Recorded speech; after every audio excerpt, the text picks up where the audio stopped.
Motherhood is all-consuming. Having babies, nursing, feeling the fear of loving someone that much. And there's this baby on your chest, and boom, your entire life has changed. It's a privilege of being your child's safest space and watching your heart walk around outside of your body. The truth is, I can be having the best time being a mum 1 minute, and then the next I'm questioning all my life choices. I'm Lo Mansfield, your host of the Lo and Behold podcast. Mama of 4 littles, former labor and postpartum RN, CLC, and your new best friend in the messy middle space of all the choices you are making in pregnancy, birth, and motherhood. If there is one thing I know after years of delivering babies at the bedside and then having and now raising those 4 of my own, it is that there is no such thing as a best way to do any of this. And we're leaning into that truth here. With a mix of real life and what the textbook says, expert insights, and practical applications, each week we're making our way towards stories that we participate in, stories that we are honest about, and stories that are ours. This is the Lo and Behold podcast. I have the sweetest treat for you guys, especially if you like hearing 2 labor nurses talk about birth.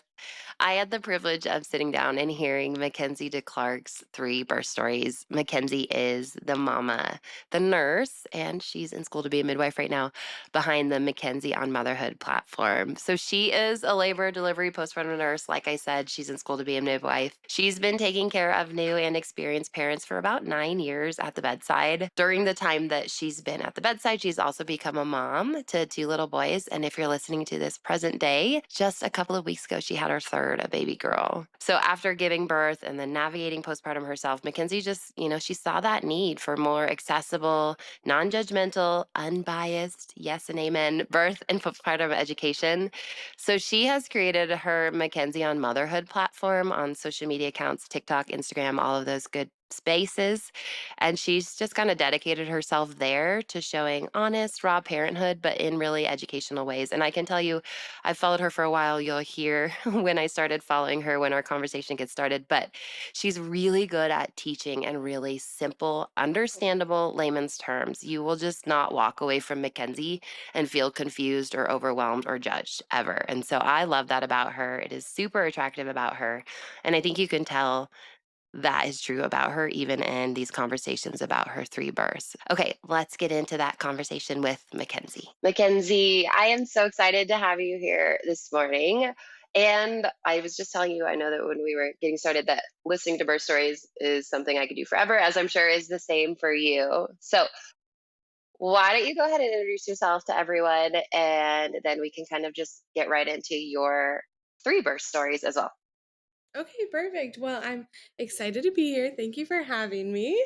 My name's Mackenzie. I'm Mackenzie on Motherhood on Instagram and TikTok. And I'm also like Lo, I just do birth education and just, talk about motherhood and birth and breastfeeding and babies and all that fun stuff. But yeah, so I have 3 kids. I have a 5-year-old, a 2-year-old, and then I just gave birth almost a month ago. She was born on April 1st, and right now it's April 28th, so she's 28 days old. But yeah, and all 3 birth stories are all like my first I had an epidural, and then the other 2 were unmedicated. On my 3rd I had nitrous, so I don't know what you count as what you call that. But yeah, and people always ask me like, which one did you like the best? And honestly, like all 3 births were so unique in themselves and just so great. Like I couldn't choose just one to be like that was the best one, or whatever. But I have to tell you really quick before you keep going. I started following you. Started following Mackenzie on Instagram a couple years ago. You'll probably remember this. I think you had this reel that went viral of you pouring your breast milk into your family's macaroni and cheese during, do you know what I'm talking Yes. about? During the pandemic. And it like cracked me up. I'm like, who is this chick? And apparently, if you guys don't know, she's very big on TikTok as well, which I'm not really on TikTok. And so then you kind of just like exploded on Instagram there too. It was like, so then your videos, it felt like I just kept seeing them, and you're such a teacher too, which I like You weren't all Thank doing the you. snappy reels and stuff. It was just teaching about things, which I feel like is what everybody Right. needs to hear about. So that's how I found you, is the macaroni and cheese reel, in That case is you so were funny. curious. And you know what? That macaroni and cheese video, it ended in the right audience at first, and then once it went viral, it I'm was sure. like got on the Got wrong a little side of ugly. Instagram, being like, Yeah. "That's disgusting," Yeah. blah Yeah. blah blah, and I'm like, "No, it's healthy." That's like, that is the power and the bad part of going viral, right? As soon as it goes viral, Right. then here comes all the stuff you don't ever want to see or read or whatever. But that's how Right. I found you. I loved it. Absolutely. Made me laugh. Yeah. Oh, that is Okay. so funny. So, Yeah. yeah, let's just hear about like first pregnancy, Um. all of that, getting into that first birth. Yeah. My first birth, my pregnancy was super smooth. I have nothing to report pregnancy wise. It was just a smooth pregnancy. I was seeing a midwife who my like coworkers recommended. She had used to work at the hospital I was working at. And I was a labor and delivery nurse at the time too, that I was, was pregnant. And I had been a labor and delivery nurse for about like 2 years or so. And so going into my first birth, I was kind of just like, we'll see how it goes. If I get an epidural, I get an epidural. If not, just kind of had really no plan and just was taking it as is. And one thing that I did that I did not do for the next two pregnancies I learned from is I worked up until my due date.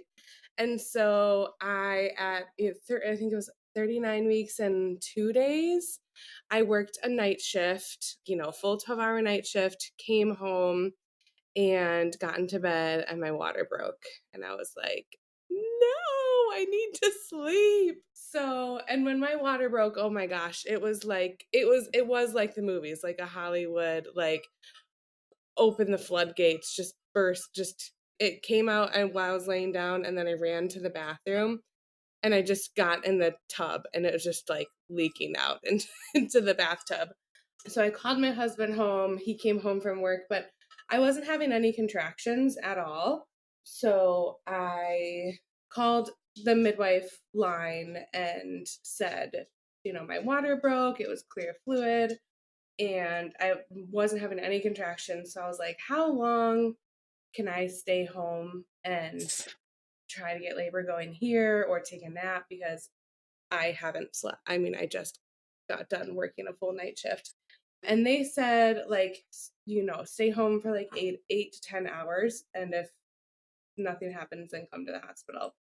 So that's what I did. I tried to, and of course, hindsight, I really should have tried to nap. But Yeah. my adrenaline's going, like Shouldn't I we all? hadn't had a baby. There's no way I was napping. I never have either, not once. Yeah. So I did everything to try to get contractions going. I was on the ball, I was pumping, I took a walk, I was curb walking, I did some spinning babies, stretches and moves, never had a single contraction, not one. And eventually I did lay down too, thinking, oh, I just need to rest and then my body will go into labor. And I remember, I don't know if I ever fell asleep, but I rested and like listened to like an hour long kind of hypnobirthing sleep meditation to try to just rest. And nothing worked. So I went to the hospital around like 7 p.m. I think my water broke at 10 a.m., 9:30, 10 a.m. So I went basically like at shift change, like 7 p.m., showed up and they admitted me. I got my IV. They checked my cervix. I was like, I think I was 1 centimeter and 50%, like nothing was Yeah. going on. And so they just started me right on Pitocin right away. So I got started on Pitocin. I think that was around like 8 or 9 p.m. I got started on Pitocin. And then I kind of was walking the halls a bit. They did have wireless monitors. So I remember sitting on the ball and like watching a Jim Gaffigan comedy special because I was like, I need something like happy and positive, get my oxytocin flowing. So we watched Jim Gaffigan. I sat on the ball. I just remember like I have a picture of myself on the ball eating popsicles like with Jim Gaffigan on my laptop. It's like the dream labor right there. Right. Yep. And I remember walking the halls. I did hire a doula for my birth. A little backstory too. All of the women in my family have had C-sections. So my mom had C-sections, my aunts, my grandma, I guess everyone on my maternal side, all for different reasons. I mean, my mom only had a C-section because I was breech and I was the first, and then she just had repeats. So I really wanted to have a vaginal birth, and I wanted my mom to see my birth too. My mom was going to be there just because birth is so cool, and I get to witness it like at my job. Birth anyway, C-section, vaginal, whatever. Birth is amazing. And so I wanted my mom, if I were to have a vaginal birth, to see all of that. Yeah, because she didn't really get to, right? Yeah. Right. So I hired a doula, and for the fact of I wanted her to be able to coach my husband Alec what to do and support him, because I mean, I was a labor and delivery nurse. I knew what was going on, but he didn't necessarily. And she was just an awesome doula. I had her for my second birth as well. So it took a couple hours to start feeling the contractions on the Pitocin. And around like midnight, 1 a.m., I called in my doula to come. And basically, most of my labor before I got an epidural was just me sitting on the toilet in the bathroom. And I would sit on the toilet between contractions, and then each contraction I'd stand up and kind of slow dance with my husband, rock back and forth every contraction. And then I'd sit back on the toilet. And my doula brought in like a strand of Christmas lights. So she just plugged in the Christmas lights just on the bathroom counter. And then we had the bathroom lights off. It was just so peaceful, so nice. She would like massage my back while each contraction while I was, slow dancing with my husband. Then it got to be about like 3 a.m. and I had been awake for now, over 24 hours. And I was just so like, I could not relax my body at all anymore. And I was just so exhausted. So I asked for an epidural, but I asked to be checked because I wanted to know like what my cervix was before an epidural. And I was 2 centimeters. And I was like, no. And I had like a whole pity party being like, I can't believe this. Like, I want, You just know what your patients are going through once you go through it, right? And you're like, oh, this is how they've always felt. And I tell them, it's okay. And it's not okay. Right. No, it opened up my eyes. I was right. like, It does. okay. So I had a little pity party because I was like, I want to be like 6 centimeters when I get an epidural or whatever.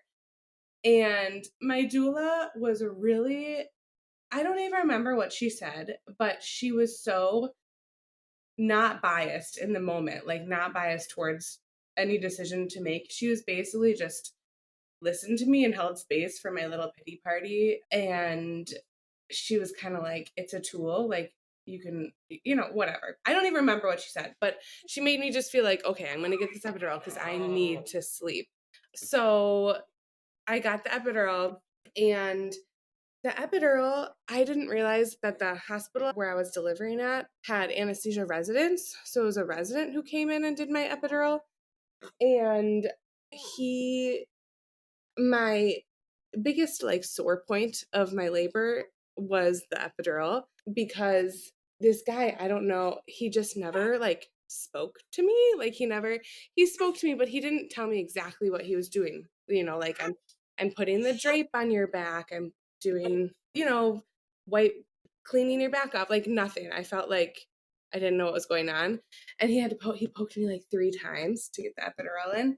So it took like 45 minutes, and I'm, exhausted. And the other thing too is where I worked at the time, partners could stay in for the epidural and like stand in front and hold their hand.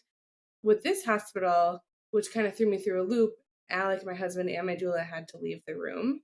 So I was all by myself and took 45 minutes. So it was just like not fun. The attending actually had to take over, and then she got the epidural in within 3 minutes, But once the insertion part wasn't fun, but once it was in, it worked like, oh, chef's kiss. Beautiful.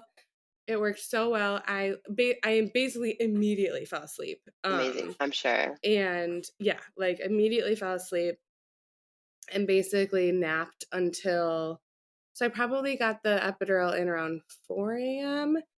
and napped until shift change. So I took like a 3-hour nap. It was glorious. Then around shift change, like 7 a.m., I started shaking and feeling pressure. And I just remember my teeth chattering, and I couldn't stop chattering my teeth. And I hadn't been checked at all since my 2 centimeters before the epidural.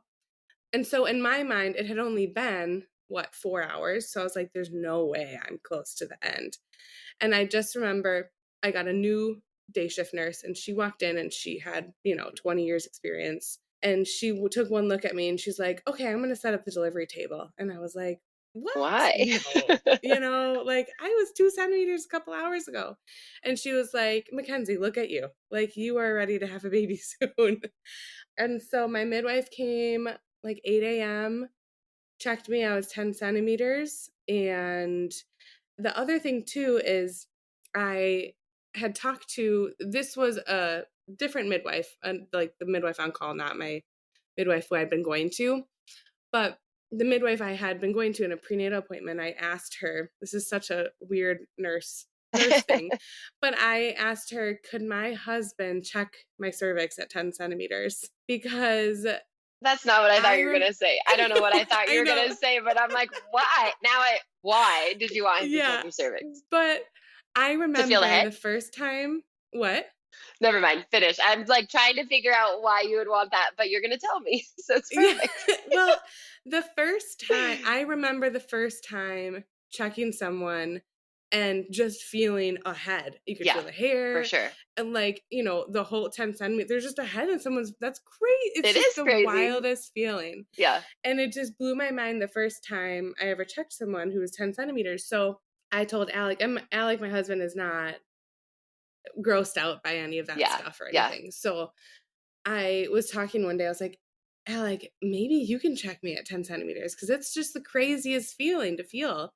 So my midwife was like, yeah, sure, whatever. Love it. Okay. So yeah, once I was 10 centimeters, they taught Alec how to put on a sterile glove, and they like put the lube on his fingers, and he checked my cervix, and he was like, oh my gosh. And my like nurse, he was like, can you feel the hair? And he's like, yeah, like this is so great, So I love that. I've never heard that in a lot of birth stories or seen it or taken care of anyone.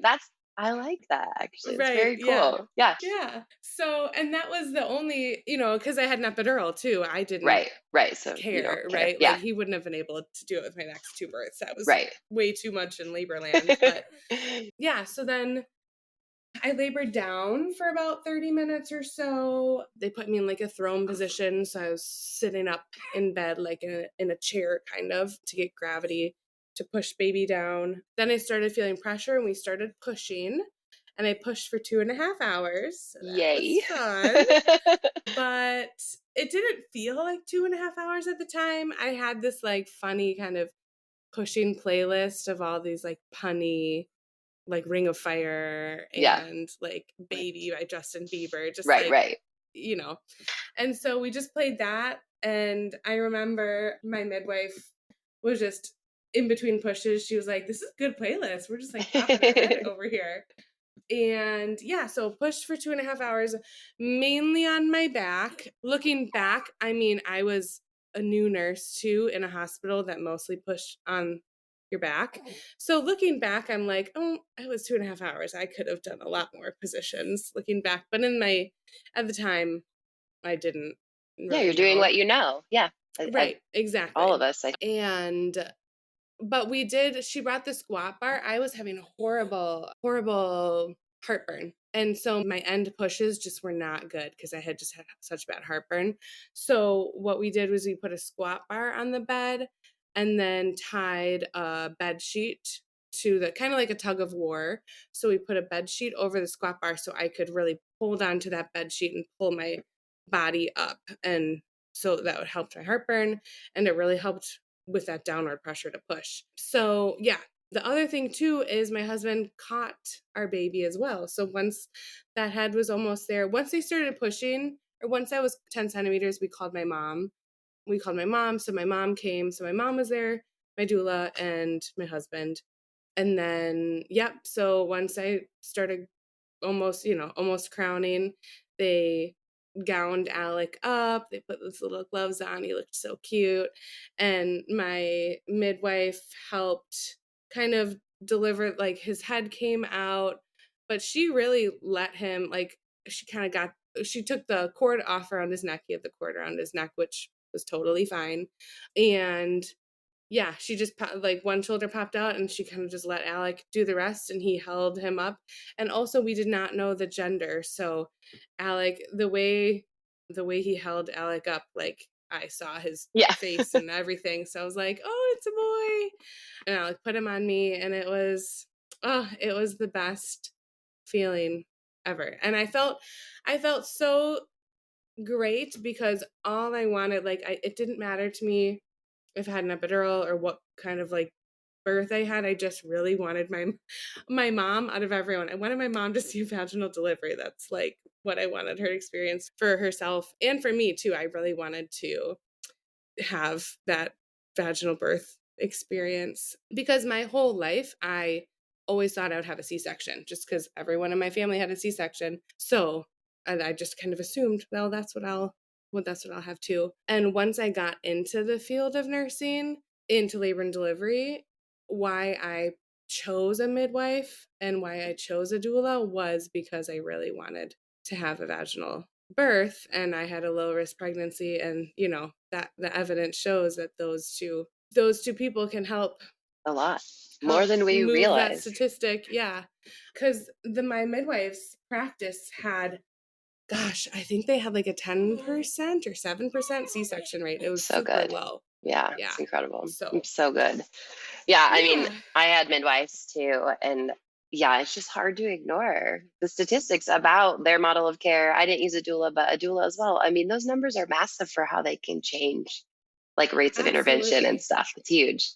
So that's so fun. I love that you, I don't know, just wanting to share something with your mom for such a specific reason too. I think it's really cool. Like you said that you wanted that for your mom before you just said that you wanted it for yourself, which is pretty darn special.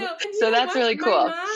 My mom's not obsessed with birth. Like my mom didn't really, I mean, she thought it was cool and stuff, but I just wanted to kind of share what I do with people every day, that too, for sure. That's really cool. Yeah. That's really cool. Yeah. What about like any little, I know we're going to talk about the other verse, but little bits about postpartum? I'm assuming you, like all of us, probably all your postpartums are different and have had some different challenges. So yes.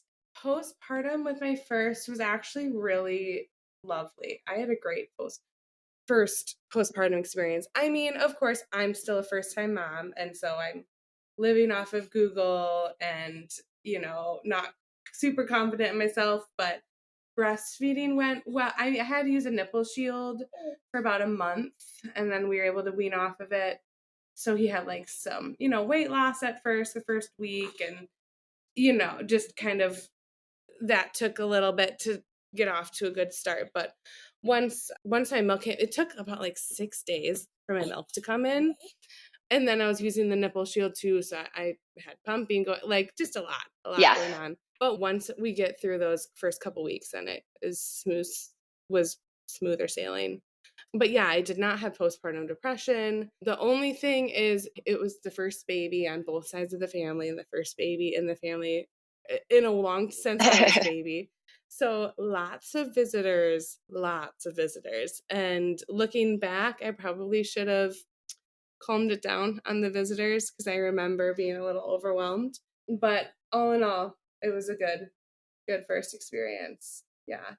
That sounds like just such a kind of a textbook story in a good way, like it went well. I was open to things. I knew something. Like sometimes it's so nice to hear.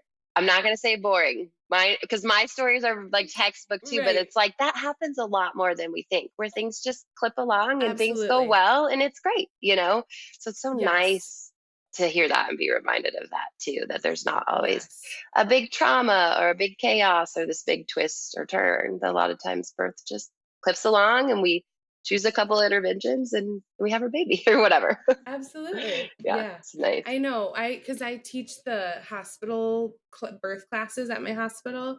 And I always tell people, like, social media is going to give you the worst trauma-filled stories because that's Yeah. what everyone watches, Yeah. Yeah. But most stories are just kind of boring, run-of-the-mill stories, and no one's gonna watch that. And I mean, we're gonna watch it because we're obsessed with birth. Yeah. But, And they mean but everything yeah, to you, but like no one else wants yes, to hear like a quote unquote, boring story. They're like, oh, okay, right, move on. So right, no, it's 100% yeah, true. yeah. Okay, so Well, we number can move on 2. to my not Yeah. boring story now. Okay, perfect. Here it comes. I knew there was one in there. Yeah, my second birth, again, that pregnancy went really well. I was seeing a new midwife group this time just because of insurance changes and stuff. But this midwife was my personal friend who we were coworkers together. And then she was a midwife. So I saw her, which it was a lot more fun. And I know this is a very unique experience because she's my friend. So I could just text her about things, Hmm. which was It's the just best. the best. Yes. But that pregnancy again was pretty smooth sailing. Yeah, no, I was just another low risk healthy pregnancy. They at the hospital that I was giving birth at, this is a new hospital that not my old hospital. They were doing a water birth study because they wanted to start doing water births at their hospital, and the hospital basically wanted them to do a study to kind of like prove that it was like safe and had good patient satisfaction and that the patients wanted it. So I entered into their study and was able to do a water birth. So this time around, I was planning an unmedicated birth because I was planning this water birth. The only reason I really wanted to do an unmedicated birth for my second was to kind of prove to myself that I could do it and to experience it for myself. But the other thing too is I really did not like that 45 minutes of getting that epidural all by myself with my first and having that guy like not explain anything. I just did not want to sit again for that again. So I knew I would be fine if I got another epidural, and it would be a different provider and it would probably be fine. But that was another reason I didn't want to get an epidural. So this pregnancy, around third trimester, I used the Expectful app that gives you like daily meditations. So I basically would do a little 5-minute meditation every single morning and I would just practice on taking deep breaths and relaxing my whole body head to toe. I also started going to a pelvic floor physical therapist my second pregnancy, not because I wanted an unmedicated birth. It was because I just had incontinence issues, like peeing myself a lot, which I probably should have seen before Yeah. before I was pregnant again. And she was very helpful. And I just remember one session with her, she put these like stickers on me and it hooks up to a computer. It's like a biofeedback machine and it shows what relaxing my pelvic floor, and then I can tighten it and it like jolts up in a little graph. And so she put me in different positions with a birth ball and like without. So I was hands and knees over a birth ball, and then we'd look at the screen and see how well I could relax my pelvic floor That's in that cool. position. I've never done And then any of we that. do a So squat. Yeah, it was it's very really cool. cool. We did a squat. We did like on my back, with like a birthing on your back kind of a thing. We did all these different positions to see how well I could relax my pelvic floor. And what the best for me was hands and knees, like over a ball. I could relax my pelvic floor the best. So that was just kind of a fun little tidbit, interesting information. So yeah, so that's kind of how my meditation apps is how I like prepped for my unmedicated labor and stuff. And I would also watch a lot of water births on YouTube and unmedicated births on YouTube just to kind of get myself, even though I see it in the hospital, I didn't see water births in the hospital. So then my due date came around and I was still very, very pregnant, and I was doing everything I could to try to get myself into labor. Like anything, you name it, I did it. I did everything.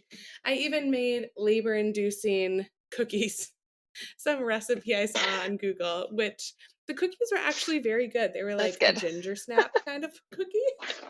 I've actually They never didn't heard of work. labor-inducing cookies. No, they Yeah, I probably didn't haven't work. either. What a Yeah. surprise.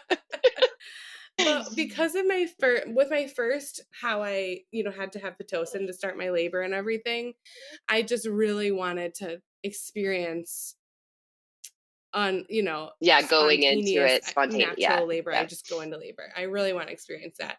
So, and I personally was comfortable going to 41 weeks pregnant and then being induced. But 41 weeks was the 4th of July. And I didn't really want to have a 4th of July baby. So we scheduled my induction for 40 weeks and 5 days. And again, I remember we scheduled the induction and I got off the phone and I just cried because I was just like, I don't want to be induced. I just want to go into labor naturally. So the day before my induction, that afternoon, I went to my midwife's clinic and she put a Foley balloon in the clinic. And my instructions were, I get the Foley balloon placed to ripen my cervix. And then once the balloon falls, if I go into labor or the balloon falls out, obviously if I go into labor, I'll go to the hospital, but go home and basically come to the hospital the next morning at 5 a.m. for your induction. And they would take the balloon out if it was still in. I was 2 centimeters and like 50% thinned out. So when she put the balloon in, she was kind of like, this balloon's going to fall out pretty quickly. Yeah. Cervix is really yeah. stretchy. She's like, you probably don't even need this, but we're here anyway. Let's just put it in. So she put the balloon in. I know a lot of people have different feelings about the balloon, but it was not super painful for me. However, I think it was not painful because I was also already had a really stretchy cervix and was 2 centimeters. But it wasn't too bad. It just felt like a lot of pressure in my vagina. And so she put that in. I got monitored for about 30 minutes after, with baby's heart rate, everything looked good. So then I went home. I went for a walk around the neighborhood. I sat on the ball. It was nice. The induction part was nice because then my in-laws could pick up my oldest and take him. And I kind of knew like, bye, it was It's nice. To kind of nice. plan Yeah, that. it is nice. For sure. So they took my son overnight and we so the balloon came out. My son left and basically I went to the bathroom after my son left and the balloon just fell out in the toilet. And it was probably in for like 3 hours maybe. And I was contracting with the balloon in, but as soon as the balloon fell out, no more contractions. I felt perfectly fine. It was just my body wanting to push that balloon out. So then I was sad, of course, sad about that because I was like, I thought I was going into labor, but no, We go to bed. We have my alarm set. I had my alarm set for 4:15 to get to the hospital, to wake up and go to the hospital at 5 for induction. And at 4:13, 2 minutes before my alarm went off, I woke up to my water breaking. And then contractions immediately started like every 4 minutes. So I was just like, whoa, like he just wanted to save it for the last minute. So yeah, woke up, my water broke. I texted my midwife like, oh, hey, my water broke and I'm contracting. She was like, great, I'll just meet you at the hospital. So I quickly took a shower, I ate some oatmeal and went to the hospital. But it took about it's funny because I was just going through my old text messages from different births that I had. And I texted my midwife, my water broke. I'm not having contractions yet. And then 15 minutes later, I'm like, oh yeah, I'm having contractions. And I'm those second babies, right? Here it comes. And so, they were just right off the bat every 4 minutes. I remember once I got into the car, I had to start like really not crazy vocalizing through them, but I was breathing and kind of humming through the contractions in the car. Ugh. Being in labor in the car is just the worst thing in the world. It's a special form of torture. Yes. So we got to the hospital. My midwife was there. And actually, in the car, I texted her, like, I'm ready to get in the water. And she was like, okay, I'll start blowing up the tub. So because this was a water birth study, they didn't have, now that the study's over, they have this beautiful water birth room. But at the time, they just had like the home birth blue, like blow up tubs. So she blew up the tub and started the water process. So it was already starting to fill up when I got there. When I got there, she checked me out 6 centimeters, and I got my IV, got all the admission questions answered, all that. They had to monitor me for like 30 minutes to make sure everything was good. Once all of that admission process was done and monitoring went well, then I was able to get in the tub. So I got in the tub probably about 6 a.m. And spoiler, he was born at like 7:30. So I was only in the tub for about an hour, hour and a half. Got in the tub. So, oh my gosh. Being in the water when in labor felt so good. Like, I was shocked at how different the contractions felt, just because it takes all of the pressure off your pelvic floor and everything, because you're so buoyant in the water. It felt so much better, so much more relaxing. So was in the tub. My doula, the same doula that I had for my first birth, she showed up basically once we showed up to the hospital. And so most of that labor, I was kind of hands and knees over the tub. And each contraction, she would push on my back or give me a hip squeeze. Every contraction, she did it. And I just was so thankful. It felt so good. And then my husband was in front of me, basically holding my hand and kind of breathing with me. And that whole labor, I just tell people I sound like a beached whale the whole time. And you never could have told me to be quiet. Like, I had to moan and groan every contraction. That's what felt the best. It was like my focal point to just move the whole time. Then all of a sudden, everything felt like I was able to handle the contractions really well. And then transition hit. And during transition, I never felt like I need an epidural or anything like that. But I just felt so out of control of my body. I wasn't expecting how out of control I felt. I just felt like, like everything, this like really is intense. And all of a sudden, I remember this feeling so well. I just remember the feeling of his head just like dropping down. And my body, I had that fetal ejection reflex where I just immediately started pushing. And it almost felt like I was throwing up out of my vagina. I don't know how else to describe it, but like Controllable. I know. It's just so coming out. uncontrollable. Yeah. Yeah. Like, I felt like when you throw up, your stomach muscles tighten The like that and clenching. stuff. But that's how and I couldn't not do it. It was just Right. automatic pushing him out. And I pushed for about 10 minutes with him. So a lot different than the 2.5 hours. Yeah. And so I was hands and knees, or hands and knees, I was leaned over on the tub, and I pushed his head out, and his head was out, and then we were trying to get the shoulder out, and Anna, my midwife, was like, good job or whatever. And then she was like, okay, Ken.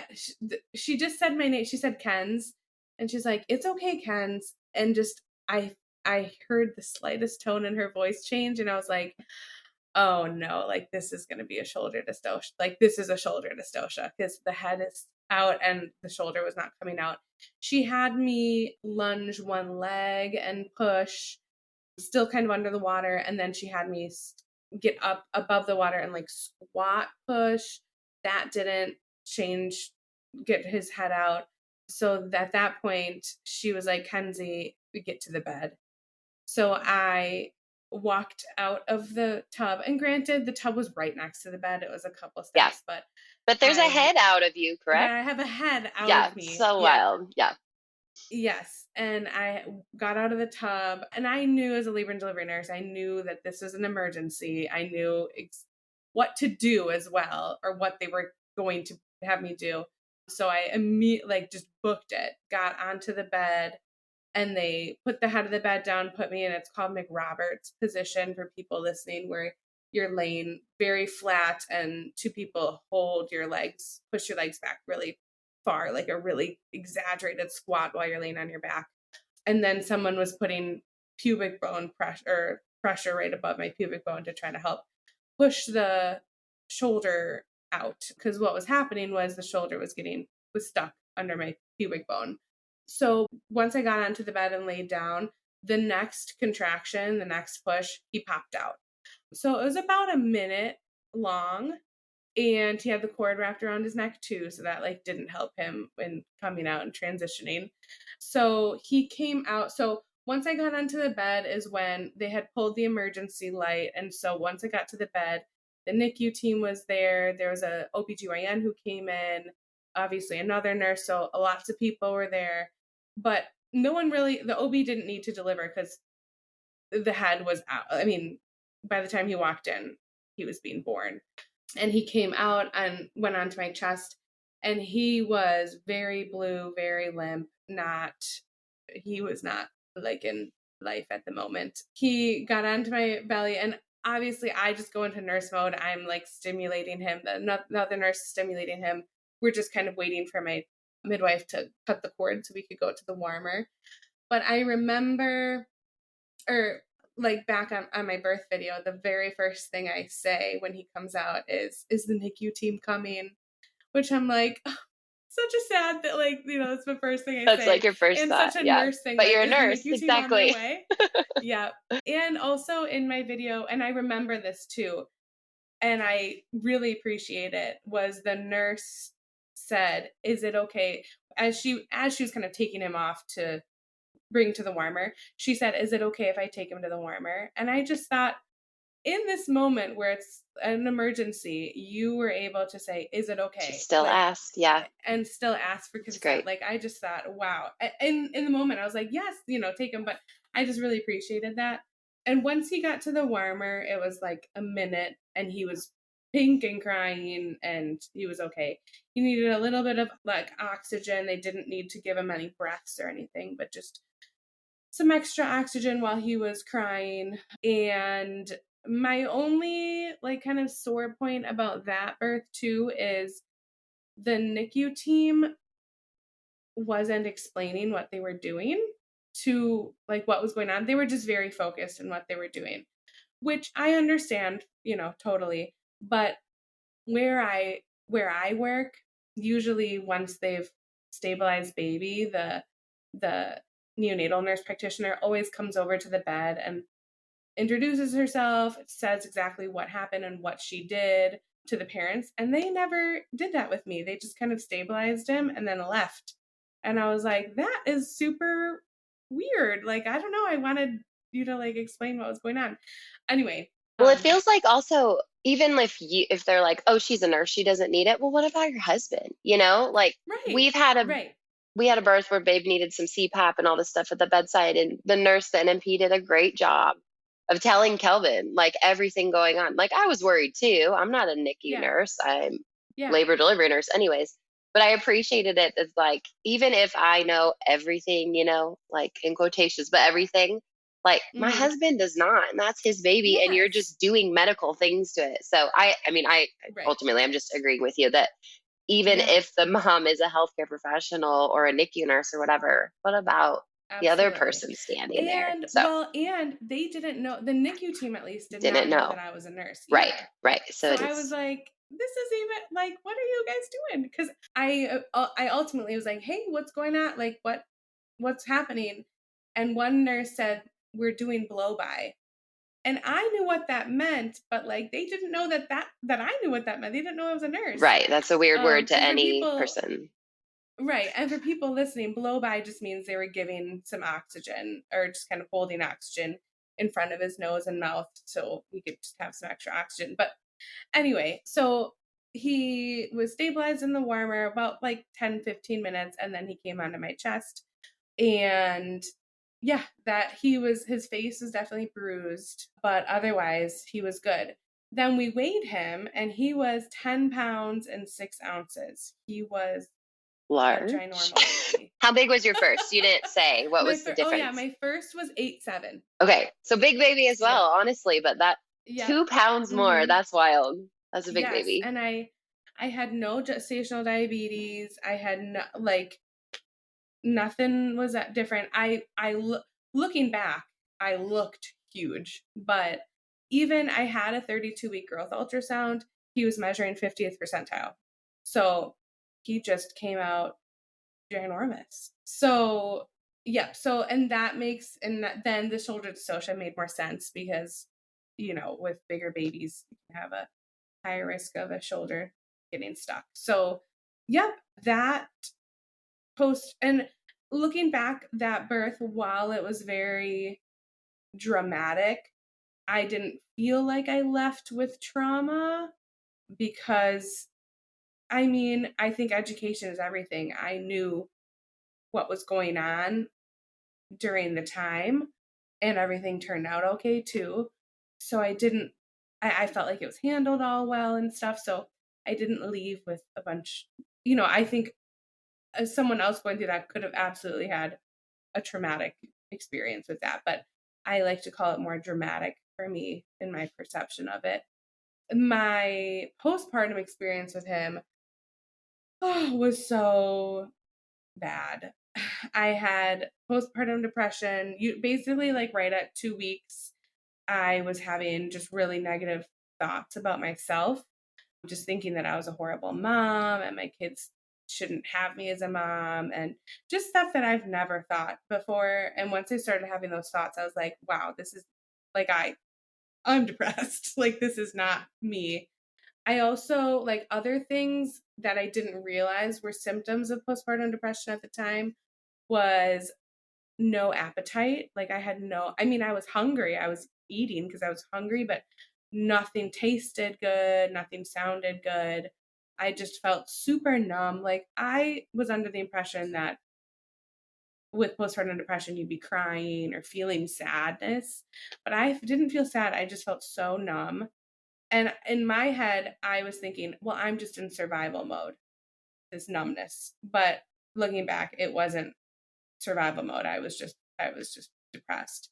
And yeah, once I started having those thoughts, that's when I realized, like, oh, this is a problem. So I got on antidepressants and took a couple weeks to work, but totally changed my whole postpartum experience around. It got a lot better after I started on those. So I have a question. And Did you then reach out yes, to your midwife? It sounds like before your 6-week follow-up, like you were calling before yes. and getting help. That's Mhm. awesome, because I feel I like called, most wouldn't. They would wait for the 6-week and see how it's right. going, you know? Yeah. No, I called. I was probably like 2.5, 3 weeks Yeah. postpartum when Okay. I That's called, and great. I was like, I'm not doing Something's well. going on. Yeah. That's Yes. awesome for Yeah. you to do And that. Yeah. right. And I felt, like, sad and not embarrassed by it, but I was just kind of like, what the heck? I didn't have it with my first. Why is it this way this time? But, every postpartum is different. My baby, my second, he had a tongue and lip and cheek tie. And so he couldn't latch very well, and he'd just get so much air when he would nurse. So he would cry for like 45 minutes straight after every feeding. And it was just, I'd be afraid to feed him because I would just be like, he's so peaceful right now, and then he's going to eat and then be uncomfortable. And ultimately, we had that, like, lasered, and we had to do stretches and all this stuff. And it went well. And then we were able to breastfeed for 18 months. So that was good. But the very beginning was just with the depression and the feeding issues. It was not fun. And just going from 1 to 2, I felt guilty, not giving my first attention as much. So it was a hard transition, and I really didn't feel like it got better until like 4 months. Like, my whole maternity leave, it was just a lot of overstimulation, just learning to have a lot more chaos and have two little things to look after. Yeah.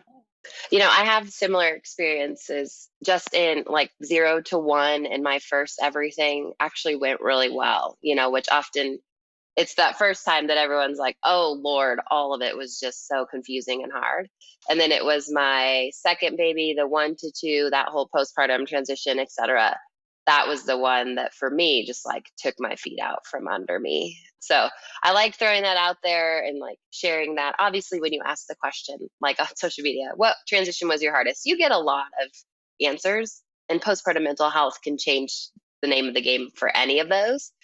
But I do like hearing that one as well, because I think we hear a little more often that 0 to 1 transition is the hardest. And I think it's just good to just acknowledge that they all can be, and it's not an indication of you or something you're doing poorly the second, third, fourth time. It's different every time. And you just kind of have to like be ready for that possibility. So, Right. yeah. That's how I feel. So many people will message me being like, oh, I'm so nervous. I'm going from 1 to 2. And I feel bad being like, 1 to 2 was my worst Right. transition. I'm always like, oh, it But wrecked me. right. But I had more But kids. So did you. Like, yeah, right. we can do Exactly. it. Yeah. Yeah. Yeah. Yeah. Well, that's the perfect Um, segue into number 3 if you want. And just so you guys all know, yes. you can probably hear her squeaking a little bit, but she's got her baby on her Yes. chest right now while we're chatting. So Yeah. I get to see both of them while she tells the story. But I yeah, do know. you want to? The newborn contact naps are just It's the the best best, thing the about sweetest, sweetest. postpartum. I Oh, agree. I agree. I love It's it. like nothing like that 10 pounds on your Yes. chest. Like nothing feels Yeah. like that. They're So, so warm and yep. cuddly. Yeah. Yeah. So my third and final baby, this is going to be our last baby. Well, that's our plan at least. Is so this pregnancy was actually really tough for me emotionally, mentally, physically. I was doing fine physically. I'm very lucky. I'm not one of those people who gets bad pelvic pain and stuff like that. Like that just sounds not fun if you have a pregnancy like that. Luckily, that was all good. I got off of my antidepressants for this pregnancy. No one told me to do that. They told me not to do that, but I did it anyway because I'm personally just a person who just doesn't like to not. I just don't want to be on a bunch of medicine while pregnant. That's just my personal preference. I know that it's okay to be on antidepressant while pregnant. I've done But it if so anyone's curious. So I think Mackenzie and I both would yes, say what you need to do is the right thing. There's no judgment in exactly. that area, not at Yes. all. Yes. And so like this pregnancy first trimester was a lot tougher. I just had really bad migraines that would like put me out for the entire day, that I just had to lay in a dark room with ice on my head. Just not fun. And Then the second were you in trimester, midwifery school? Sorry, I interrupted you. Like, did yes. you Then I start that started before or midwifery during school. pregnancy? Yeah, it's a lot. Mhm. Yeah, so I was doing my job, like my labor and delivery job, plus doing grad school full time. So I was taking 2 classes online, which I've never done before, which is online school is hard just because I get very distracted if I'm on my computer. Plus the social media stuff and being pregnant and it was a lot. It was mentally just a lot. Then over the like holidays, I had some really tough, very tough birth things at work that I witnessed, and that was very mentally challenging to see some traumatic births while I was pregnant. And so that left me feeling very just kind of detached from my own pregnancy. And yeah, I just felt so detached this pregnancy. Then I started feeling better because then it was my third trimester and I started feeling her kick and stuff. So I was like, okay, now I'm getting attached and stuff. Like now I feel like there's actually a baby inside me and this is, so exciting. But that is then when I got diagnosed with gestational diabetes. And I did not have that with my other 2. And so that was a real hard diagnosis for me, mainly because my second was so big and he had that shoulder dystocia. And with gestational diabetes, you could possibly have a big baby. And so I just felt like, oh, now they're gonna like want to push a C-section on me. And I just felt just very in my feelings about that. I was able to control my diabetes for, I want to say a month and a half. And then my fasting sugars got elevated. And I say elevated, I'm still a little salty about this, but my clinic that I went to, my MFM, maternal fetal medicine doctors who were overseeing my diabetes, they wanted your fasting number 90 and below. And they said anything above 90, if you have 3 above 90 in a week, you're being put on insulin. And so I had like 92, 93, 94, let's say. And they were like, okay, you're going on insulin. But I know other clinics, it's 95 and below and not 90 and below. So in my head, I'm like, do I really need to do insulin? Because being on insulin also meant, technically that meant that I risked out of midwife care and that I had to go to an OB. And so that was my big, like, I was like, I want my midwife to deliver me. And so again, this is also just me being privileged and working in the field and having my friend be my midwife. My midwife talked to all the midwives in her practice and said, I still want to keep Mackenzie. I still want to deliver her, even though she's on insulin now. And so she had to get that cleared by the OB practice and by her midwife practice that she could still deliver me. And so she very nicely, graciously got that cleared. So I was still able to be in her care. So that's why I was kind of salty about like, my numbers aren't that high, you know. But I ultimately also felt like if my first baby was if my second baby was so big, then I should just go on insulin this pregnancy, because I don't want to have another big baby and look back and think maybe I should have just done the overnight insulin, you know? So I did insulin, I think starting at like 32 weeks or so is when I got put on insulin, just overnight. So each night I would give myself a shot of insulin. I started with like 10 units and then I got up to 14 units. And that was basically to help my blood sugars overnight. And that worked well. And that's all I needed. Otherwise, during the day, it was just diet stuff that helped control my sugars. I learned a lot about myself and eating, you know, adding protein and fiber. Like it was honestly like a good thing in the end. I also think it was good because I really, knowing my sugars and controlling my sugars, ultimately, I mean, she was my smallest baby. So I think that really helped in the end, even though I was very sad about it during the whole time. So I had to get cleared. So I also had to go, had to meet with an OBGYN, and the OB had to talk about the risks of a vaginal delivery for me with having a big baby and a shoulder dystocia and gestational diabetes. So ultimately, I knew the risks and benefits. I mean, I wanted my husband to hear it too, because it's also his baby. Like if he heard the risks and benefits and was like, I really think you should have a C-section, I would have considered a C-section more, you know. But the conversation went well. I still personally felt okay going with a vaginal delivery.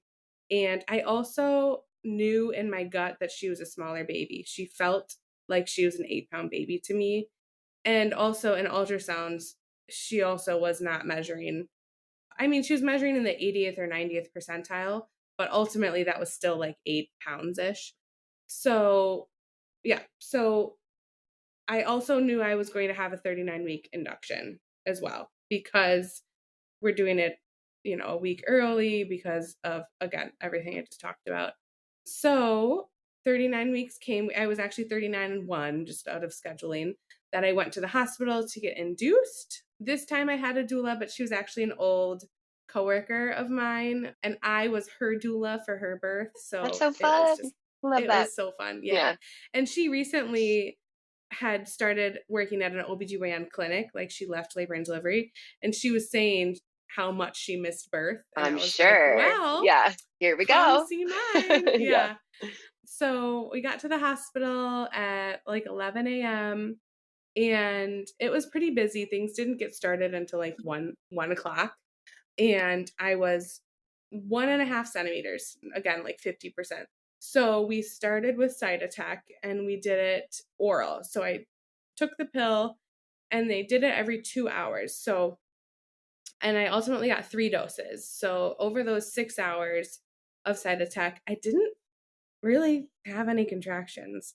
I felt kind of crampy, and I did a mix because, again, especially for my first birth, I knew to like rest instead of do everything in the beginning. So I did a lot of kind of just resting. We binged watched Severance at the, because that's what we were watching at Yep. the time. But then I also did Bundle Birth Nurses, which is a great Instagram account. It's more an Instagram account for labor and delivery nurses, but they have this early labor circuit. So I did that while doing the Cytotec, and it took like an hour and a half. It was lunging, sideline release, walking, being hands and knees like over a ball, kind of shaking your butt, psoas release, kind of just things to try to get baby in a good position. And so I did that, and then a mix of resting over those 6 hours, and nothing really happened. They checked me and I was 2. So we went from 1.5 to 2. So they decided to do a Foley balloon. Oh, totally forgot that she was breech also. Well, now she's head down, but the whole yeah. pregnancy, yes.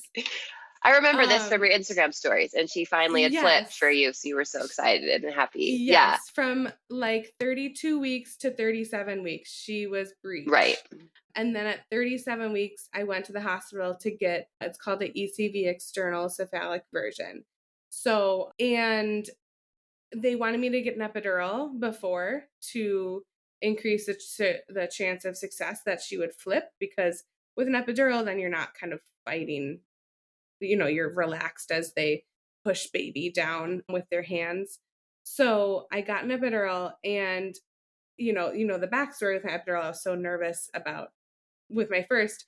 I told the first, it was like a woman who walked in, and I was like, okay, I already feel better. And I was like, listen, first time I got an epidural, it took forever and he didn't tell me what was going on. And she was like, oh, if anything, I talk too much. So I'll tell you everything I'm doing.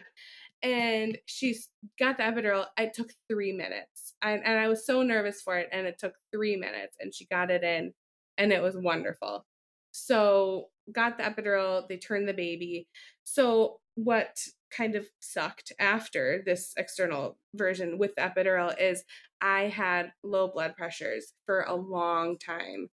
And that is a side effect of an epidural. You can have low blood pressures, but mine was like severe for like an hour almost, which is not, like, people listening, that's not normal to have for so long. Did you feel it? Like, were you nauseous, or, that whole? I could feel like I would start, my vision would start to go away, and I would be like, oh, my blood pressure's low.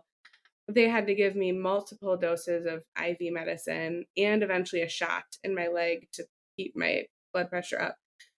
So, and also, I did not like the feeling of being so numb. It really, really, it really bothered me. So that's kind of my epidural with the ECV. And so going into this third birth, I was open to getting an epidural and kind of thinking that I would get an epidural. I don't know, just because the second birth, it was unmedicated, was fine, but the feeling of the fetal ejection reflex was just, and feeling so uncontrollable in transition, I was like, oh, I'll get an epidural for my third, and I'll feel more in control. But then once this epidural went poorly with my blood pressures and not liking the feeling of being so numb, I was like, oh, shoot, I have like 2 weeks now to prepare for an unmedicated birth that I was not really planning on. So ultimately, I, got this induction, and I told the nurse, like, I'm worried about my blood pressure dropping if I get an epidural, but I'm kind of like, I don't know if I can do it unmedicated. I didn't really mentally prepare yet. So going into this induction, I kind of told everyone, like, I don't know what's going to happen. I'm just totally going with the flow. And I said, I would like to try the nitrous. My second birth, from my water breaking to him being born was 3 hours. So I also knew if this birth were to go fast again, I wouldn't need an epidural. So, whatever. All right. Sorry, that was a little tangent. Our caveat. That's okay. The side attack. You'd had your yes. side attack. I've You were had my 6 side hours attack. in. Now, Yeah. yes. Now we're going to do the balloon. Originally, why they didn't do the balloon in the very first place is they were afraid of her flipping to breech. Oh, yeah. Because Okay. they didn't want, she was already so high, and they didn't want to like put the balloon in, Just push do her up higher and anything. have her flip. Yep. So that's why that wasn't the first thing we did. Got it. Okay. But once the side attack wasn't working, they said, let's do the balloon and we'll start Pitocin with it so that you're contracting and we get her to continue to stay down. Yeah. Okay. Right. So we do the balloon and immediately having contractions like every 2 to 3 minutes, having to breathe through them. But again, I wasn't getting excited because I was like, this is just the balloon talking, And the balloon fell out within 2 hours. And once the balloon fell out, like I had a lot of bloody show, and I still was contracting every, again, like 2 to 4 minutes. And again, I also had the Pitocin going too. They were just doing it very slow, but I still had Pitocin. So the balloon fell out, and that is when I called my mom to come, and my friend, my doula, was already there at this point.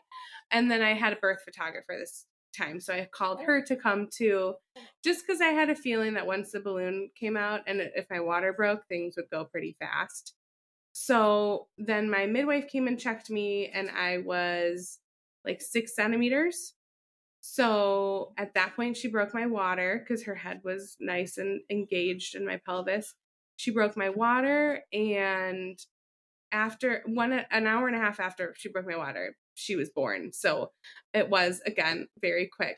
And so during that hour and a half, and even with the balloon, I was not really ever in bed during the labor. I was either on the side, or like standing, leaning on the bed, or kind of hands and knees on the floor, kind of leaning on the bed. I sat on the toilet for a while and labored on the toilet. Then it started getting a little intense, and that's when I asked for the nitrous. And so I was hands and knees over a Cub inflatable and breathing in the nitrous. And that was the last like 45 minutes of labor, was me hands and knees breathing in the nitrous in every contraction. And I thought it was very helpful. A lot of people I hear that sometimes they don't like the nitrous, or just that they're expecting it to be a pain relief, but it's not a pain relief whatsoever. It does not take pain away. It just calms you. And so it just helped me relax during the contraction, because really I was probably 8 centimeters when I got the nitrous. No one checked me, but that's how I was acting. And so I felt the nitrous made me feel more in control.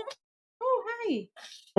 It made me feel more in control. Whereas my second, which I didn't like. Which you didn't like, right. Controlled. Right. Yes. It took that little edge off that I could really relax. And I also liked that I could just kind of moo and groan into the mask, and it kind of muffled the sound. Yeah. So it just made it more calming. I don't know. And then I remember I started sounding a little pushy, and my midwife was like, okay, Ken's just, let me know when you're really pushy. And in my head, I was like, okay, you know what? I'm done. Like, she's going to come out now. And I like told her in my mind, I was like, girlfriend, we're done. You need to come down. And when I told her that, like, I was like, okay, it's time to come out now. We're done. I don't know if I was pushing her out or she just started to kind of slowly descend, but I felt her slowly descend down. And then I didn't tell me, I just kind of started pushing. I was like, okay, we're done. And her head came out and literally like shot out. Like, my midwife barely kind of caught her. No shoulder dystocia, not even in the slightest. Her head came out and boom, like she was a little rocket. And it was amazing. So you were hands and knees on the floor still, like over the Cub or on your hands? Yes, okay. on the bed. I was on the bed on hands and knees, but yeah.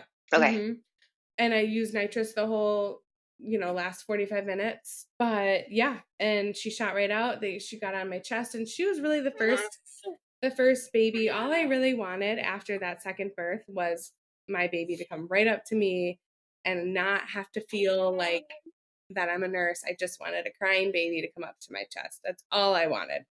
And that's exactly what she did. She cried, she got on my chest, and I was just, and she came out, and I'm like, she's so tiny. She's so tiny. And really, she's 8 pounds, 5 ounces. So she was, a bigger baby. But in my mind, she's my smallest baby. And so I just couldn't believe, I was like, oh, you're like the tiniest baby ever. And I was just so thankful in the end that, with my higher risk pregnancy with the diabetes and my previous birth, that she was little and shot right out. And I know, I guess I want to say like a caveat, like there's still risks.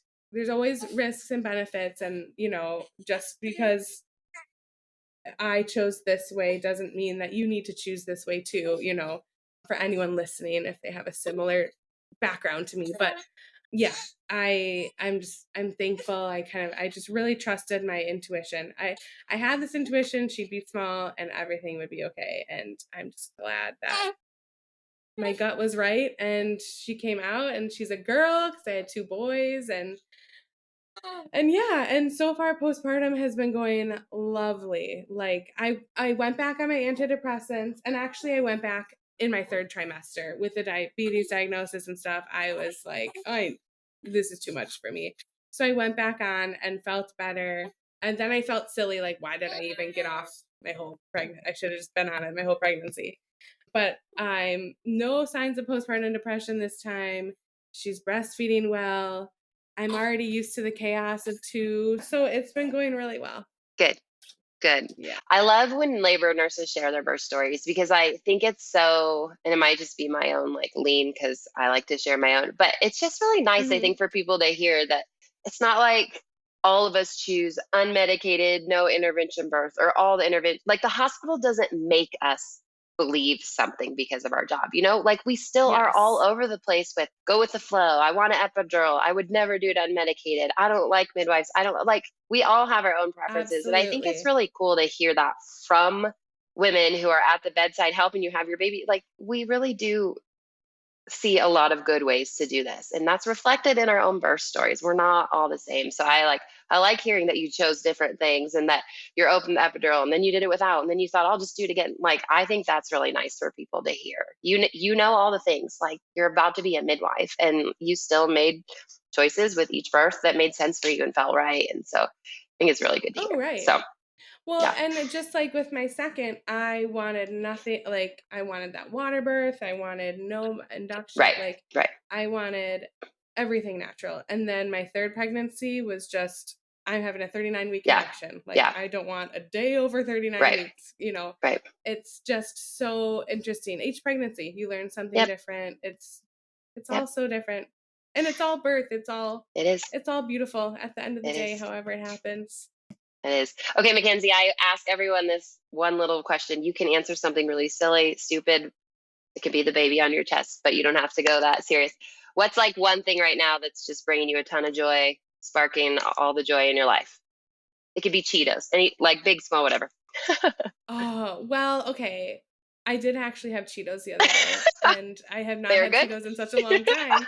You know what, though? Okay, obviously the baby. Yeah, right? I know.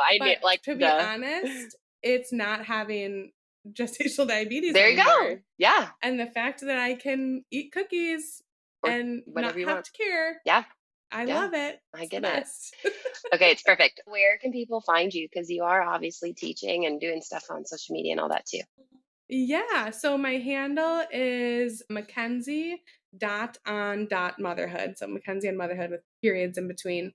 I'm on Instagram and TikTok, and I'm starting to kind of post on YouTube, but I'm not doing long form stuff on there, but all the same handle. And yeah, I'm over there sharing my postpartum journey and birth tips and just kind of motherhood stuff.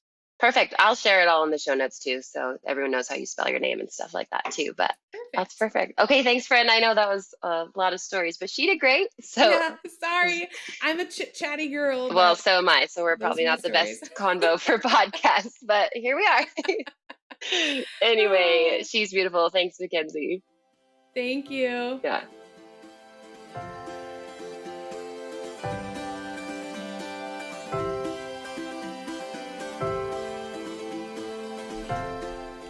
Thank you so much for listening to the Lo and Behold podcast.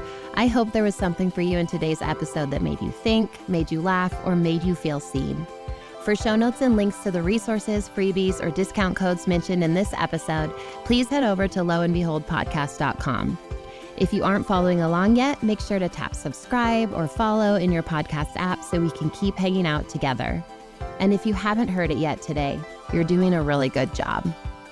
A little reminder, opinions shared by guests of this show are their own and do not always reflect those of myself and the Labor Mama platform.